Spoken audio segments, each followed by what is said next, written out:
O Evangelho segundo o Espiritismo, introdução. Resumo da doutrina de Sócrates e de Platão. O homem é uma alma encarnada. Antes da sua encarnação, existia unida aos tipos primordiais às ideias do verdadeiro, do bem e do belo.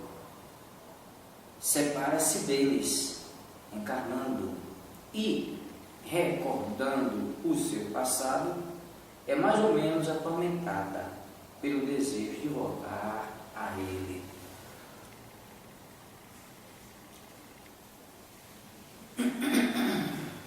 Kardec: não se pode anunciar mais claramente a distinção e independência entre o princípio inteligente e o princípio material.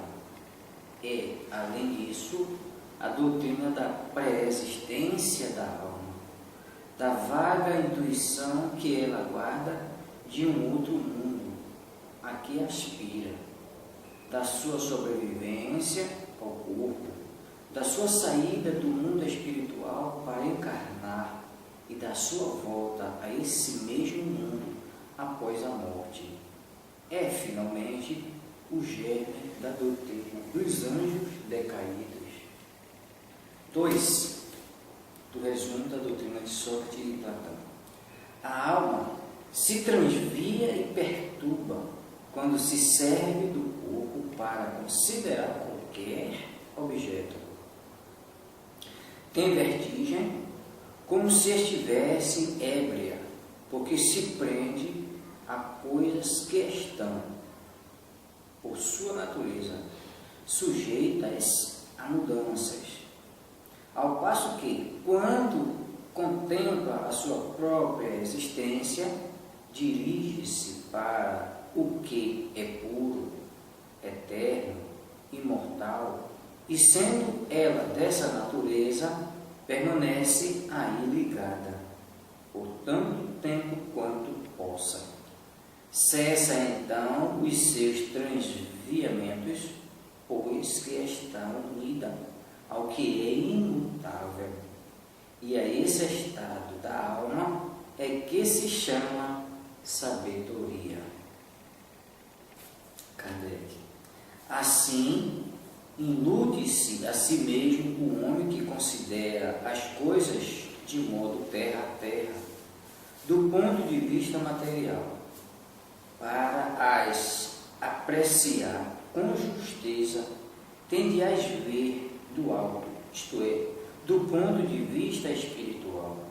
Aquele, pois, que está de posse da verdadeira sabedoria, tem de isolar do corpo a alma para ver com os olhos do espírito, é o que ensina o Espiritismo, no capítulo 2, número 5.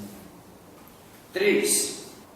Enquanto tivermos o nosso corpo e a alma se achar mergulhada nessa corrupção, nunca possuiremos o desejo dos nossos desejos. A verdade, com efeito, o corpo nos suscita mil obstáculos para a necessidade em que nos achamos de cuidar dele. Ao demais, ele nos enche de desejos, de apetites, de temores, de mil quimeras e de mil tolices, de maneira que, com ele, impossível se nos torna ser ajuizados, sequer por um instante. Mas se não nos é possível conhecer puramente coisa alguma, enquanto a alma nos está ligada ao corpo, de duas uma: ou jamais conheceremos a verdade, ou só a conheceremos após a morte. Libertos da loucura do corpo, conservaremos então lícito esperá-lo com homens igualmente libertos e conheceremos por nós mesmos a essência das coisas. Essa é a razão por que os verdadeiros filósofos se excitam em morrer, e a morte não lhes afigura de modo algum temível. Kardec: está aí o princípio das faculdades da alma, obscurecida por motivo dos órgãos corporais e o da expansão das almas já depuradas. O mesmo não se dá com as almas impuras, o céu e o inferno. Primeira parte, capítulo 2. Segunda parte, capítulo 1. Quarto do resumo da doutrina de Sócrates e de Platão. A alma impura, nesse estado, se encontra oprimida e se vê de modo arrastada para o mundo visível pelo horror do que é invisível e imaterial. Erra, então, diz-se em torno dos monumentos e dos túmulos, junto aos quais já se tem visto tenebrosos fantasmas, quais devem ser as imagens das almas que deixaram o corpo sem estarem ainda verdadeiramente puras, que ainda conservam alguma coisa da forma material e que faz que a vista humana possa percebê-las.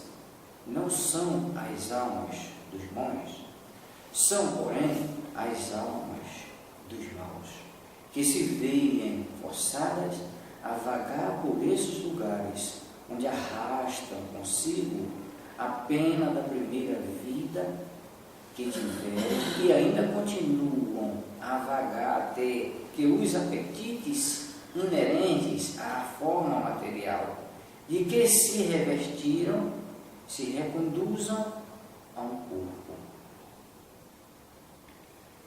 Então, sem dúvida, retomam os mesmos costumes que durante a primeira vida constituíam objeto de suas predileções. Aí vem Kardec.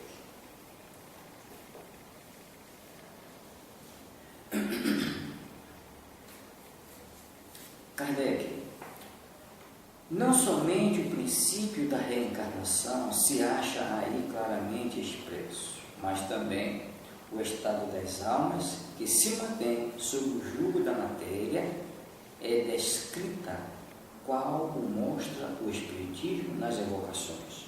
Mas ainda, no tópico acima se diz que a reencarnação num corpo material é a consequência da impureza da alma, enquanto as almas purificadas se encontram isentas de reencarnar.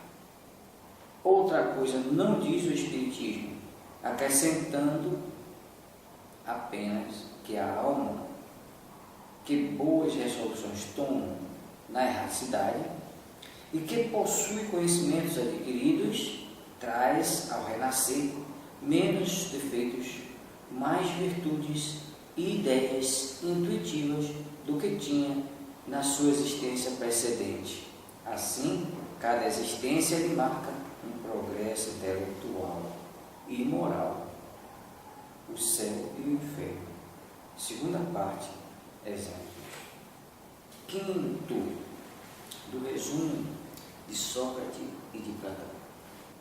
Após a nossa morte, o gênio Daimon, demônio, que nos foi designado durante a vida, leva-nos a um lugar onde se reúnem todos os que têm de ser conduzidos ao Hades para serem julgadas. As almas, depois de haverem estado de Hades o tempo necessário, são reconduzidas a esta vida em múltiplos e longos períodos. Kardec: é a doutrina dos anjos guardiães, os espíritos protetores e das reencarnações sucessivas em seguida, a intervalos mais ou menos longos de erraticidade. Sexto resumo: os demônios ocupam o espaço que separa o céu e a terra, constituem o laço que une o grande todo a si mesmo, não entrando nunca a divindade em comunicação direta com o homem. É por intermédio dos demônios que os deuses entram em comércio e se entretêm com ele, quer durante a vigília, quer durante o sono. Entra Kardec.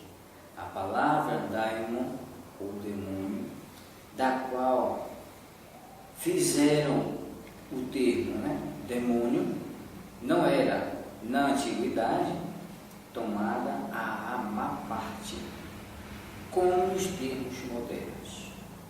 Não designava exclusivamente seres malfazejos, mas todos os espíritos em geral, dentre os quais se destacavam os espíritos superiores chamados deuses, e os menos elevados, ou demônios propriamente ditos, que comunicavam diretamente com os homens também. O Espiritismo diz que os espíritos povoam o espaço, que Deus só se comunica com os homens por intermédio dos espíritos puros, que são os incumbidos de lhe transmitirem as vontades, que os espíritos se comunicam com eles durante a vigília e durante o sono, onde, em lugar da palavra demônio, a palavra espírito, e tereis a doutrina espírita, onde a palavra anjo, e tereis a doutrina cristã.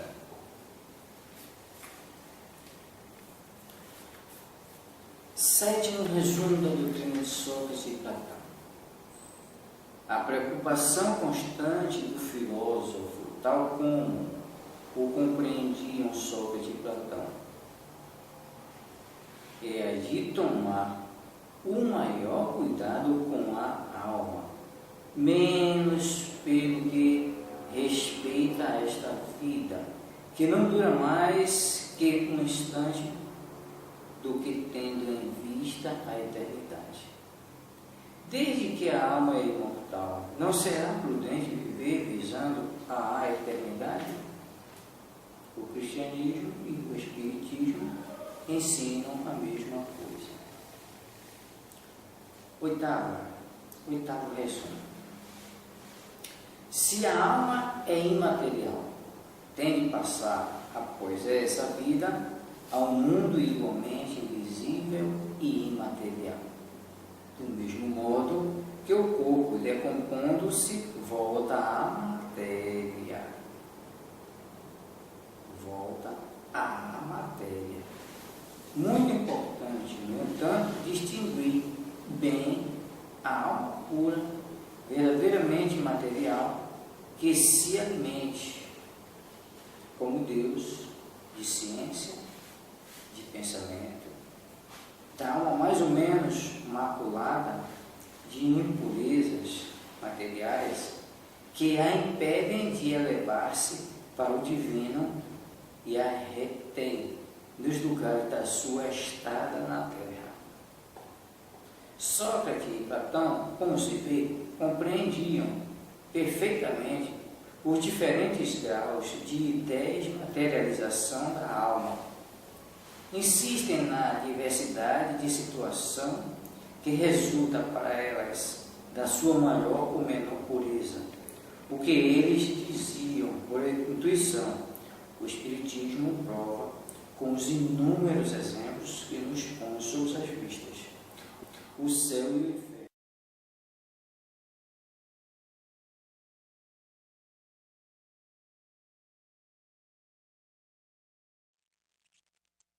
primeiro correção e o homem é uma alma encarnada. Antes da sua encarnação, existia unida aos tipos primordiais, as ideias do verdadeiro, do bem e do belo, separa-se deles, encarnando, e, recordando o seu passado, é mais ou menos atormentada pelo desejo de voltar a ele. Não se pode enunciar mais claramente a distinção e independência entre o princípio inteligente e o princípio material.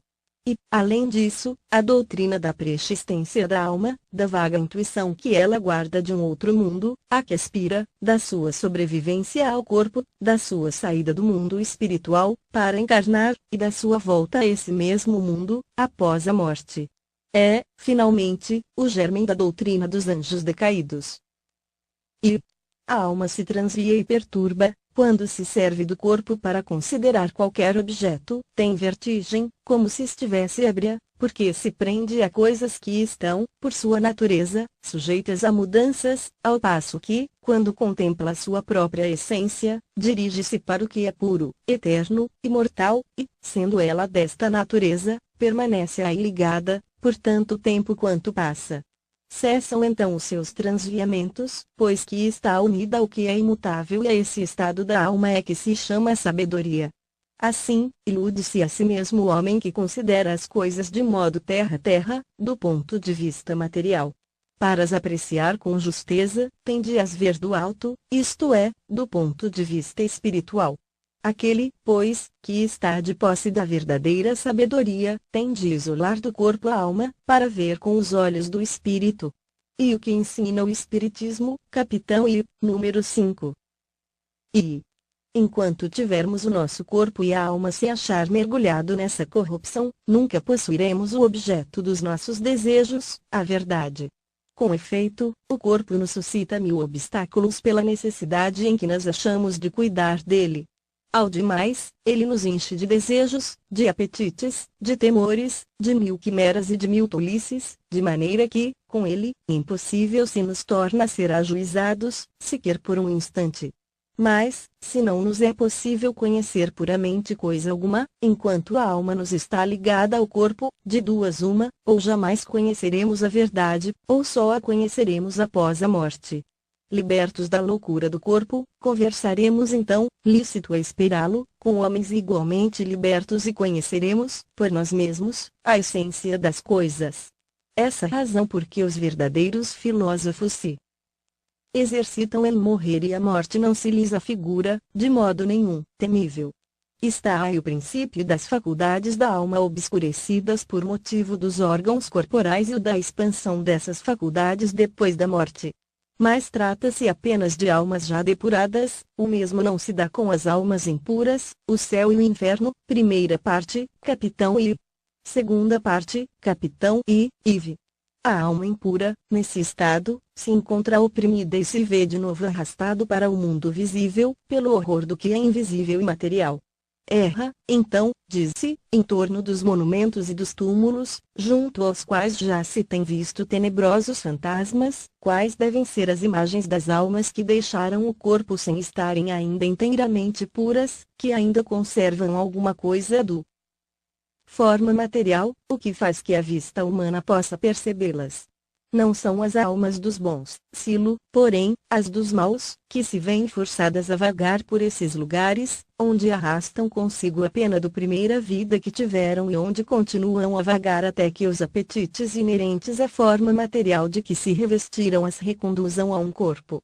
Então, sem dúvida, retomam os mesmos costumes que durante a primeira vida constituíam objeto de suas predileções. Não somente o princípio da reencarnação se acha aí claramente expresso, mas também o estado das almas que se mantém sob o jugo da matéria é descrito qual o mostra o Espiritismo nas evocações.